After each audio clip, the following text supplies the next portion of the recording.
Praise the Lord, praise the Lord, praise the Lord. Hallelujah. Yeda erade nyankopon ase Yesu Kristo odongarima. Yeda ase bebre wana ho bambo no hweso pa ode aboye. O market ma de yabodue mu ama mogede mu awisene nanu penso. Ene wa Sunday enkwa ne adon ne moroso e de adom ye. O me ya soro efe ye nkete so. Ena je nkwa no ahene mo hene ewrama awrade. Endima for hen no ofata ni monyam ne aseda ne ntuntum. Ena je nkwa ye da wasi bebre kan for ye tuntum. Too many ahoden wura odin na ni monyam nka. Ye hye wudin gokwa ni monyam. Enuanom adofo enenso mase abama kwamu biem. Mene mo beche Ewrade asema. Ewrade anpai ode amame. Ha meso me pese mene mo che. Esanse da me kase nyamesom de obi nim nsino obi. Eye mwa na ye boaboa ye ho Bible si yesu so ye ho mu. Enti de obi be hu Ewrade de bedum obi no na wa che na ye nyina so ya she. Na ye timi aboaboa ye ho na ye timi ayere ye ho yie. Enti de me so Ewrade de adom ye na no pe ya me pese me na anuanom ni adofo no ye che. Na ye timi de hye ya akwa mu ye na ye siesie ye ho yie.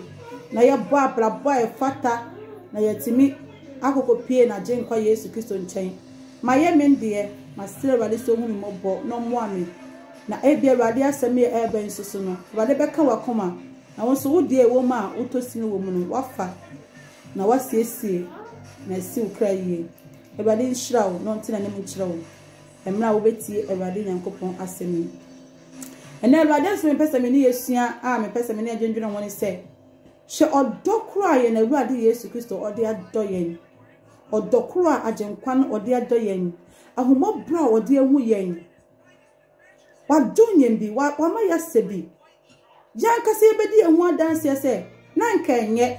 Tebia na ewo mu abrabo bia na yebo. Ene ye bia na yeje. Na nka enye si enhie ye na agenkwa Jesus Christ a. Enka ebia nka yenka atiasefo asase ho. Nanso asafo Ewrade ehu mobronti. O market ma de yabodwe na ode nkwa ache yen. Wan tene na nimo nyane ne kase sitie no. Wan fere wan nimo nyane itumi na odi no ho. Na mo osane ba asase so be wugye yenkwa. Ye bebo na sendwe be ya na yayade ye tete no. Ye gunani mase ye bone deja na nko ye ohina odi hene wo soro ahema mu. O ye gye Nyankopon doba krope. Enka debe na nko ope nka onya. Enko betima suma ne nko a na bofo ni bi se mo mamaye. Na so se David da mia kasema ba esanse me do wiase nipa. Enti maba na ba be wuaje wonkwa. Oba ma ye bo no. Ye hye na hometie. Ote ye wone honamu. Oba oni patebia. Enti ohuna mane. Edu ba bi mpona nka wa paba. Osi eje nka betima ka makuru empa me ho. Osi na so eje nya nye de mepene mo de wo pene enye ho. Ena mo dokese owode ma ye nti. Ewrade Yesu Kristo do ebroso na owode ma yenti. Wan pese obese yen. Wan pese obama sabu fushu na bayenso. Na yakwa mahunye ni ajanimu. Enti obaye no jana hini eto na watso no humpam se obeba no be wuaje adasamankwa. Enti yena jin kwesta ni fina ni monyamu na obabe wu ma yen. Yehye na hometie. Yehye na hometie. Oti ya o. Yetinta so gunu so. Ohino ahino mohino awura mo Ewrade mwan na betimi Queen Elizabeth twemu akwa anase ne nana ne mpo bi twemu akwa mwan na betimi atentasuo untimi ye bida oh untimi na so ye na gye nkwapa Jesus de obaye na ye tene so ntasuo hyese wo bonipa na nipa na wo bo omo no osa omosia soletia no di obo ade no na bodie asoletia no odo we de mu edu ahwa so do odwunu ha wonti ase ekwana agye nkwapa ne dos odo ye no se se odwunu ho wonti ase ne do no emu ni hwehwe bia sha do kese Ewrade de ado ye ade na yenso ye di chi Ewrade ka. Ena me question me bisa se odo Kristo di adoyen ede ena yesu di tue Kristo Yesu ka ye di boni e be tue Kristo ka oh enuanom ya de boni be che Kristo ka ya di ya kan say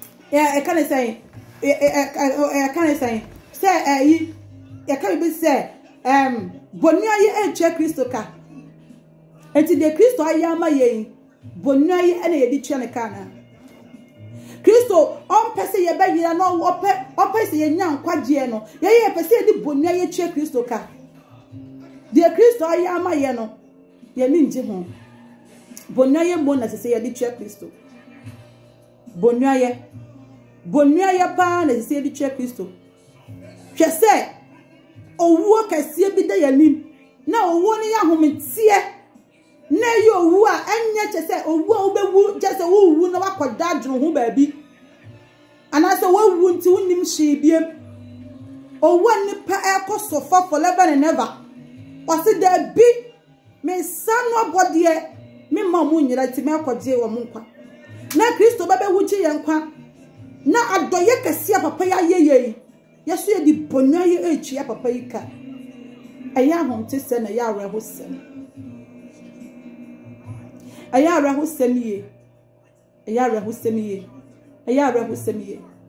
bonya ye be na wudi yi Yesu bonya ye be na wudi yi na jenkwa no bonya ye be na wudi yi no o Kristo ni bonya ye ben de wa yi ha ma wo wani so oje awaji wani so fa wudi odi ama wo wani so de wa ya ma wo wani so enti wudi bonya ye na yi na ye oh wudi boni wo be ka se bia e de na midi ye Awurade bonya ye Awurade de me yi ni bonya ye na so wo ankasa wudi ho dance se wa bra bonu entene nya sa na ono pe no ono pe so wa bra bonu ye pe o se di na asem so ye na pe de ma no nanso ye bisa ye ho se ye timi di na pe de ye timi di so ye du ono so hye ye bonya ye ye di yi no bonya ye enti mi no be ka Awurade asem bi e wo Deuteronomy de Israel for kwana ofa so gi Israel na oyi omu yie na emra na ewiase nyina ye bone wo mo hye nyame foforo na ofa Israel na odi omu ye ajapade na woti wo ho se mu me de mo ye me man konkron na mo duru ba bi na mo di bonya ye ene ma pa wo ye ma wo mo ene ma che se a omu di bonya ye eyi na ye no ye be hwa de kakra I would Deuteronomy chapter 32. Me mpesa me no be read enti se mu obi a ubenya time obet me read from Deuteronomy chapter 32 verse 1 to the end because in some won emu edu but me nimu yiyi mu kakra me nimu kan every verse 10 no o say ohunu no esre asase so ne achichiri na say achichiri so esre pradada so emoa nwemfo nsuomu ochene ho hyiae ohye so yie Awurade ekire so wo kan ba Awurade kire kwan ofa so ye Israel ohun Jacob wo kan free 9 na wo say na Awurade nchafane ne man Jacob ne najapade a osuso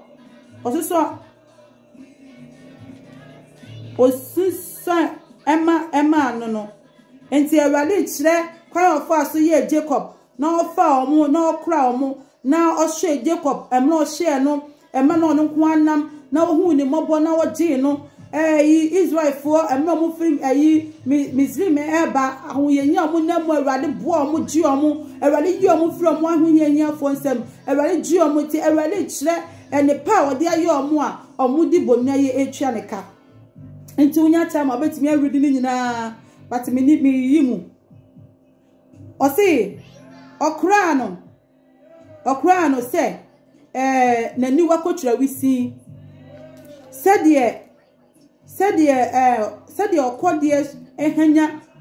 okode ehanya ne nibuo na otu bon ne otubon ne ma ho mpempen no otre ne ntaban mu fa no osua no ne ntakra so verse 12 say Awurade nko ara na otre no kwan na onana nyame biara nka ne ho Awurade emra mo na mesre ne so emra mo free mizini okoyi o mo free mizini mo ba na omunima na nyame biara Awurade nko ara na kwakire won kwan emra na mo kwa epokoko na kasi na abunya ba bia amfa no Awurade na ma kwan beda epokoko mu Awurade na ku omo atamfo ema omu di nkuni wo omo atamfo animu Awurade ka na omo atamfo gu pokoko mu omu di omo ni wahu ye di Awurade Nyankopon ya ma omo ehwe epokakraka ya dawa ekwan bie ni epomu Awurade pa ya pokoko mu ma Israel mafa mu ema omu di omo ni hu di Awurade Nyankopon ye odokasi Awurade di do Israel for Israel hu sa do we na mo ni mu di bonya ye na chia ne ka yansu enne ye mremu a Kristofo ede bonya na ede ye Awurade Nyankopon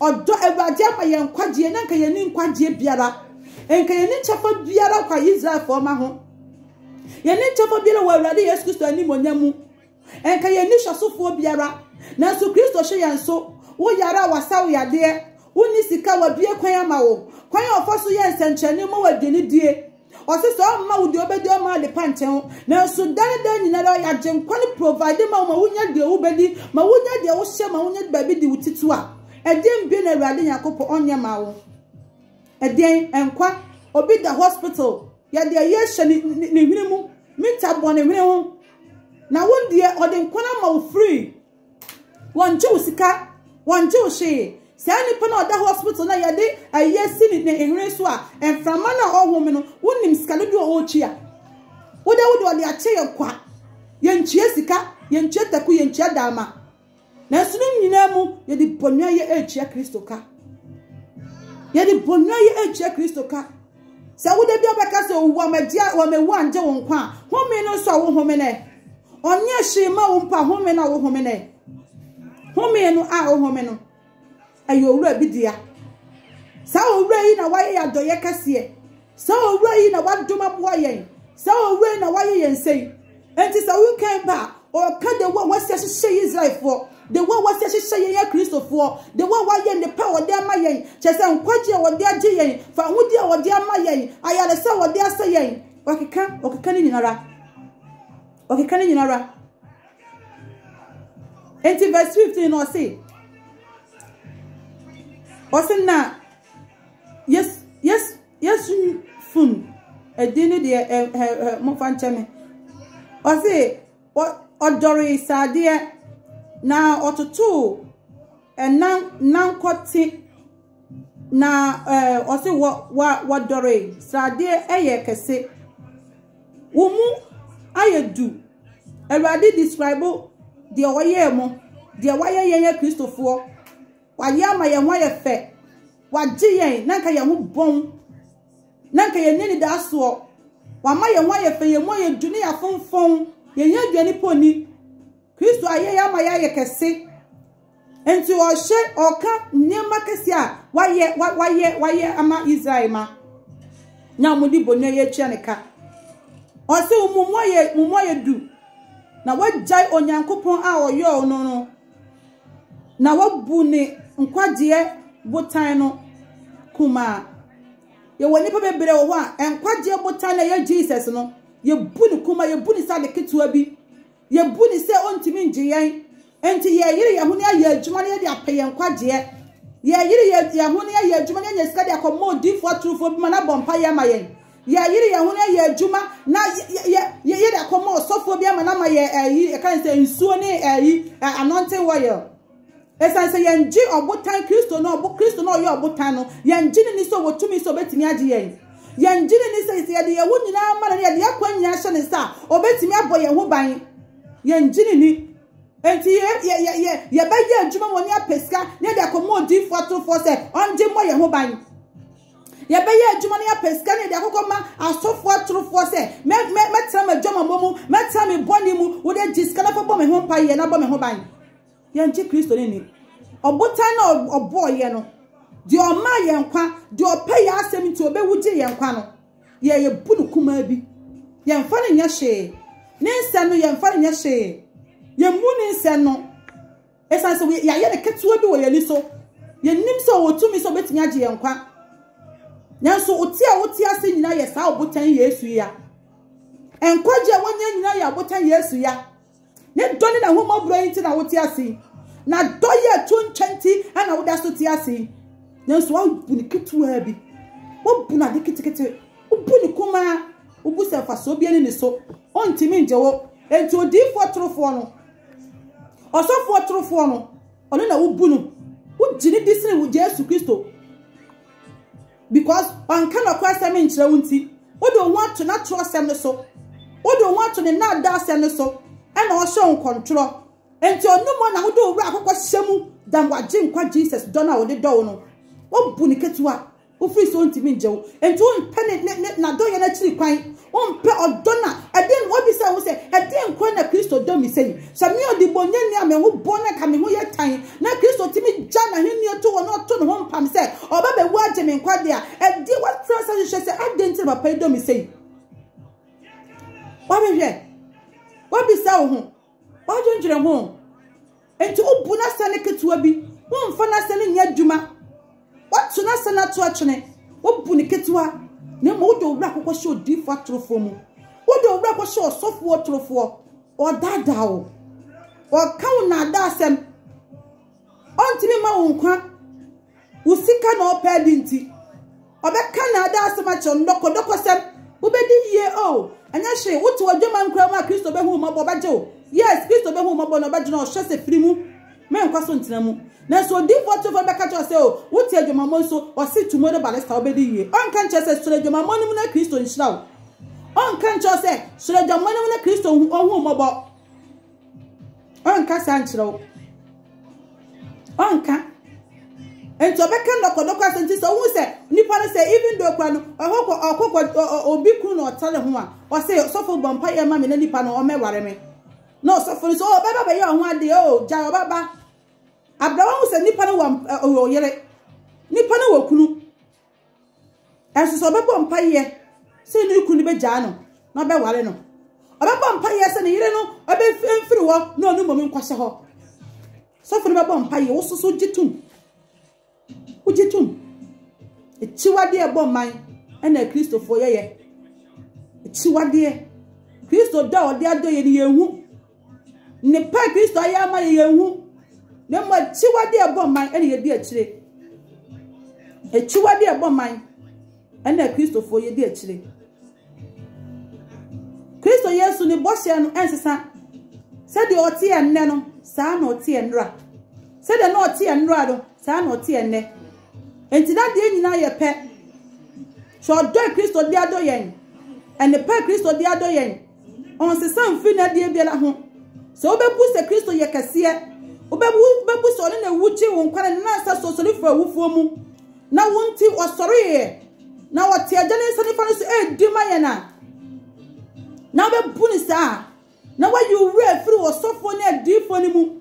Na wo do ra se Christo Yesu mu. Na wa dane wo boni na ja. Na wa wo Christo se Christo na je wo amra na nka wonyo obia na won san fata. Amra na nka nipa na yi wo chochene. Amra na nka busua na po. Amra na nka wo boni gu wani mase. Ani nguasie na nka da wo so. Na Christo ba je wo no yi wo boni ni firi wo so. Amra wo so wo safata ye. Adwamana na nka wo timu. Na nipa ni akase nipa so ma se ye tutu ni. Ensa na nka wo mu. No be hu mo boni nipa ye akase nipa so ma se ye won no me so o ye kwensani no. Wo ba je wo firi sa kwensasani mu. Na ma na nipa ni ampu. First na nka nipa mfa wo nya hye. Ye frank ayan fra obi nka ho. Kristo ho mo boni donti. Ana wa ma wo so aye nipa. Na ye fra na ye fra obi. Say ye wabusuafo hia na omu di nkomo na se wonni wa omu ntimi ni nkomo ana Kristo ni mo na mo de ma wonti ne nkwaje ne do de a kire wonti ye de bi wo mo anya nti anwade ode ama wa wo de akoye adwuma na wanya sika nti na wo fa Kristo nya hye ne do na ode ado wo fa nya hye obu ni do na wata to atwe wo de ne to na to baabi wo fa nya hye wo fa nya odo ne nya hye enti wo kan ya me ba machi or say Deuteronomy chapter 32 verse 34 no me be machi or say obotan no ne yo na de yo ye pe na kwan nyina ye trene oye nokware Nyankopɔn na nkontompo ni mu oteni ni tefo ne no 5 ne say o si wodi no nsɛmmɔne wɔn nkeka yɛnti wɔn naso nyɛ ne ma awonto atoasoɔ nkontonchi a watia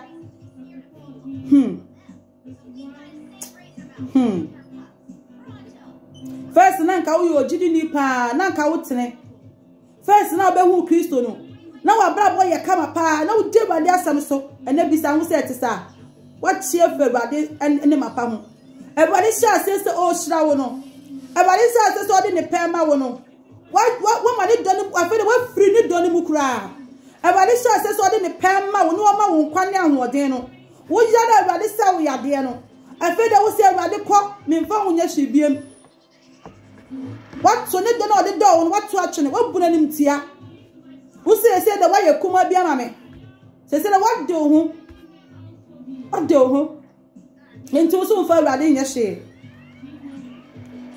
won fa awade nya bibia wo kan se no se awade na mu chia no ka se ye awade nipa ma nipa awade na ye chia ne ka se ye ana wo hye ne ma ekosi wo wiase wo tum se ye chia awade ka papa ye chia ne ka ye atro chia awade ka boni chia awade ka ani bebre chia awade ka ahanta chia awade ka ahoyia ye de chia awade ka na no mi ko Facebook mi hu video bia obi aye wedding na seradan for se sen okwatia na nipa ne ni oba na wo ye wedding no osa no na bufu che se wa mina no ahoyia pese min kuminya ahantan e di chia Kristo ka Kristo na ye che ne ka se ye Kristo na ye de boni che ne ka se ye yakwa aso ne yakosan ko ba betra ye boni mu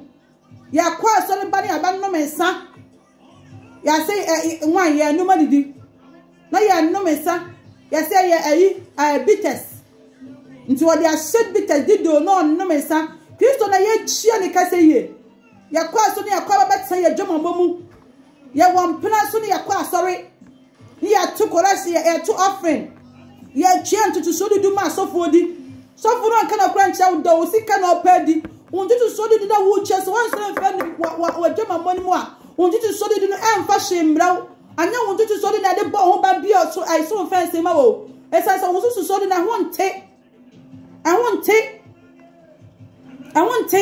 abane fo ne pese onya wuni nti no obako so ahira wo da se be ya wadwene ma ho so no wasore free body ni mu enti wo ntwe tutu so wo se Awurade hira me nya Awurade na hira wo adwama na wo tim no Awurade ntimi hira wo wo se adwama ni mu obronsa na hira wo waji wadwene free so se be ya wo wadwene ma so se tutu so wadwene baba se tutu so da mi twene nti na Awurade hira me asofu na nka na kura se mi ntira wo da ya na ebeka kiro ya nka ntira wo sofo nka ya nka na kwase na ntira wo sofo nka enti se wotie bia fa bible yi na so hwem na hu no kwa no wakasa hu no kwa no for yourself ntali se wo sofo na ka no kwa na sofo no nka onimpa so nka Deuteronomy chapter USA no 20 can I say 28 no won se babia ntira wo no kwa de bia o mo ka kira mo wọ́n sọ wọ́n ká bẹ̀bí àná mi náà sẹ́wọ̀ no mi náà sẹ́wọ̀ ọmọ kan kyerẹ́ ọmọ nka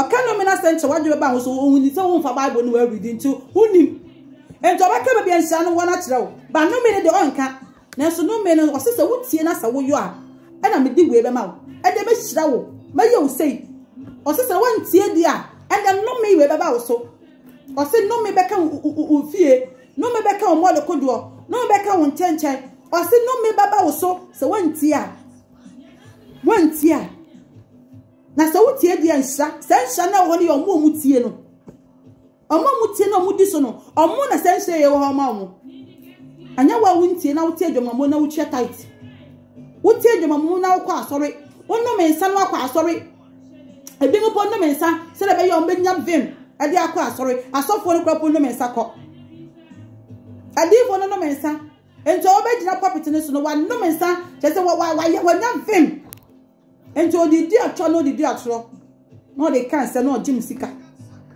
on kan kwaje ensam kira oda se sakira wadu na Kristo eba nya do obeka kira wo se so ka kira wadu beba ho so oba sakira wadu ento anka ya na ebeka kira se ka bi kira watie olofo anuanom Kristo do yo Kristo mpa ye say yo Kristo pe yo je Kristo mpa se ye ba ye yiraba se Kristo pe se ye yiraba nko ma me wunji ye nko o ama ma ye nguda ni masi o ama na body e wa bonu nsori ntia no Kristo mpa yo say ye Kristo pe yo je enti mama ye nna ya kwanja ni afa ye ho ma Kristo mama ye hye Kristo atiri kwan yo na won je yesesia na bedru ba bi no na wo hye oje na so na wunya o pe oje na so na wunya o pe ba da sema sia so wunya o na cham ko na chamo se sia fa wo ma Kristo kai oda Kristo de do wo Kristo don se da bi identity kai so do na sanko wati ka sa do na ko wati minya be ma kai sa do na ko wati kai sa do no o be ti Kristo Yesu di ya do na Kristo di do wo no o do da so wo ho sansan wati kwa back sansan wati ko what of my story na ko wati na kai odo Kristo di do kan Kristo do wo ma wo kan ne pa oye ba wo kan kwaje odiji wo kan unti ye boni nsam na duwa kan unti ye gule ne mase kan unti ye bona deja kan unti owu ya ma ye boni kai na sana wati kwe na kwahwe no kwahwe Kristo wati kwahwe no wai ba bia waduro bia sai enfa boni nchia Kristo kasa enfa boni nchia Kristo ka enfa wo boni nchia Kristo ka what do dress and cry to Kristo ka wo dress and wo dress and wo di chia Kristo ka wo di chia Kristo ka suntu dia to Bible says suntu dia to nipa nue and so she mema wo to won suntu dia da kro wo chia Kristo ka nipa ye chia Kristo ka enka kan ya na Kristo fo akropo na chese Kristo fo de nyamie ni masra kro nyamie ni Kristo fo ya mobo ya mobo se nimine makase bi free sro ba ho kay ba fa yakwanye so uju wutu se wo ye Kristo ni na wo ye sofo maame wo se wo ye sofo maame wo ye Kristo ni na wo to abracho se na kase wo tu obi suntu jo se tuntu ja to na be ba na le so be ba no nue abracho se na kase se ye kan say oba ye kata ya hunsie ye oba ye nse obeli ma de na sa wo yes and me ya nya le tu me ma suntu dua elaz na metie FM station bi wo Ghana na osofo na wo kase omu wa asori da mu a eto da man hu ntare a mo hyenu omu ja puppet ne so na omu be ma asori sabi no omu be ma osofo kan ye oye pa FM metie wo ko YouTube a wo ko ba mo be hu pa FM. See you no so for the car. And Chepi, I think said 3 weeks ago. Said 3 weeks ago, 4 weeks ago, I think so. Also for us more car, no. Or sister a man of more Sunday morning, and told them who's the puppet, and so now one sorry. Who's the puppet now? One sorry. And then, more 2 members into Jamma Christopher man. A Christopher ma mo de mo hye de bone to mema suntu dua se bema na dwenu wo obi bema ne focus nyina wo awade so bom pa ye pa enso wo tali se bia wo hye yenti no ma bema na dua se mema ne beka no kora even though kwa ye ma po hu oba bi tadi o sha hu na wo tibi hye no na kan to obema mo de mo hye de Awurade Yesu ka Awurade Yesu do ya no enti ahyehyade boni na wodi kye ne kai ntade boni na wodi kye ne kai aya fashion Obeka se o fashion. Obi a yenso me ye bi. Bible say ni nipa do achi nye bone. O se hwehwe me oba hwehwe papa na sua na mo nye bone. Ana na wo de won hwehwe papa na won sua na da bia bone na wo hwehwe sua. Hey Jesus, masiki dalaba shandere bosata. Leka boria masuki dalaba shandere bosaya. Ana na won hwehwe papa sua. Hey! Kristo doyo. Kristo doyo. Kristo doyo. Odoyo watenti mo maye na echi. No maye echi na yansa come back no be hu ya mabaji yen. Oh Jesus. Masukinda baba shandele bosia.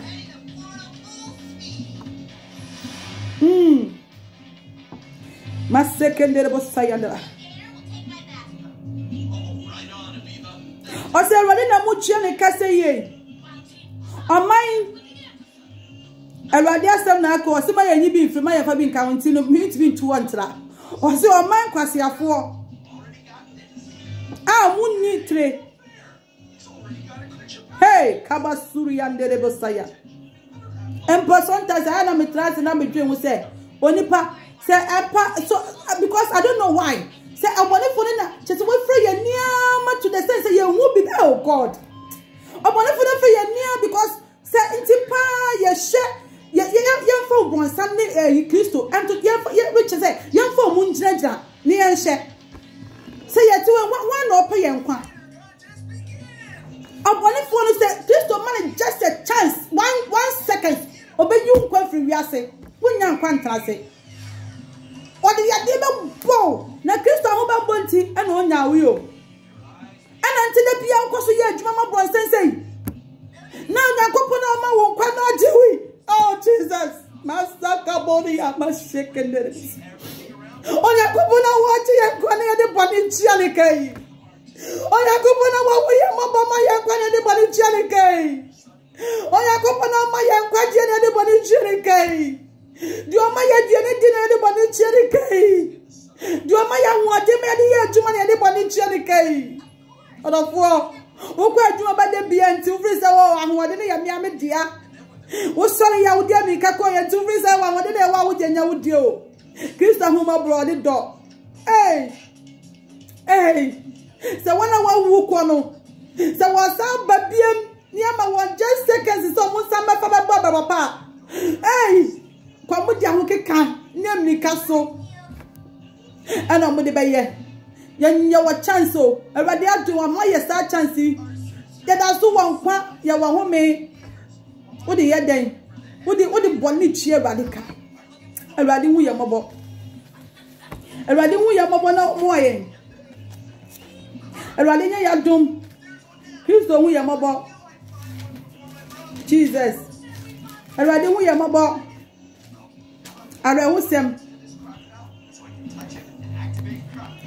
wusem me kan sem bi wo Isaiah chapter 1 verse 2 quotation every time I make can be na ya mareho nya ma areho ye o se osoro montie na asase monya so na Awurade le kasa manya ne ma ama wanyini na mama won so na won die obo mesoko oh Awurade anya ne yen so wo kan ayi okay, I can say you can say Ezekiel chapter 16. Okay, Ezekiel chapter 16. Ezekiel chapter 16. Everybody say mna ya omu ye ya na awot say mna ya na wo ye na omu to ye mpam na ya hu moja na ye dam moja mu o chamunu ana ohu ye mobo no fa no dware yen ana odi nche huhuru ye ho ama ye hu ye nwam ana odi ne ma pashe yen odi ne ma de bo ye den odi hye ye wie ye no ana ye de sa ne ma pa Awurade ne ma pa odi ma ye no ana ye de kokko guhu fi afere ye de ne ma pa ko bo adwaman de ne ma pa no e ko bo adwa ko suma bosom ye de kwa ye ne ma hunu ye de ko di atoro. Oh, Jesus. enuntina Awurade say mo we say wo kenkan sa quotation we ya Awurade fe wo bati ase say wo bati de enti Awurade say mo oba men hye wuti nya makers ne kan say hye somade ni GWS no wo bati Awurade ase wo bati say wo kan sa quotation we ya kan say Ezekiel chapter 16 no verse 1 to the end there. O can say quotation. O beti Awurade the reason why Awurade can say more ban hye no ho. On first my dear anyway. I say Awurade this anima ye wie no. I feel ye the koko bo Awurade odo kese Awurade do ye no. I feel beti Awurade do ye na say. Now be mu say Awurade do ye no this anima power ahine pa ne boye din ene ne ma ne boye din o say ye pa wo fra ye ntoma o fra ye ahine pa ene odi chama gomade ene nyama keke gugu ye ho ye wie ye no ye de ko bo adwaman ye de sane ma ne ko bo adwaman ye de ko guru ye ye de jai Awurade ko de sa afefe de ya ma ye de hire nimonya no na mo ye de sane ma ne ko sende abosoma nimonyam ye de sane ma ne ko bo adwaman ye de sane ma ne ko di atro ye de sane ma ne ko ken sama nema ho fata ahanta ne ho maso de sane ma ne ko ye enti the reason why Awurade say ma ye hye so kan sa quotation o beti the reason why Awurade say ma ye hye sane ma no Awurade ka cho mo say Israel for say mo kwa memo nya nimonya wo Misraim for anim na mo mo gold ne nema no o mo tie ye no Awurade purpose no na nya se kwa mo fa ma ye bosumo na nya mo purpose say kwa mo fa ma ye bosu na so mo tie ye no o mo de ba ye tiwade bo man no mo de ba ye o mo de ba suma bosum o mo de ba bumbo honini o mo de ye nema emfata Awurade ka cho mo se mo ko fa akoa mo Israel ma mo ye adehye a Christopher ye adehye Awurade ko fa ka cho mo se mo fa akoa na mo fa fitiye mo na sum na mo nche so ya akoa na ka adehye ai de na mo de nniam e ko nche mo sum enti Awurade hu ye no se da bi mo nyi sa ne ma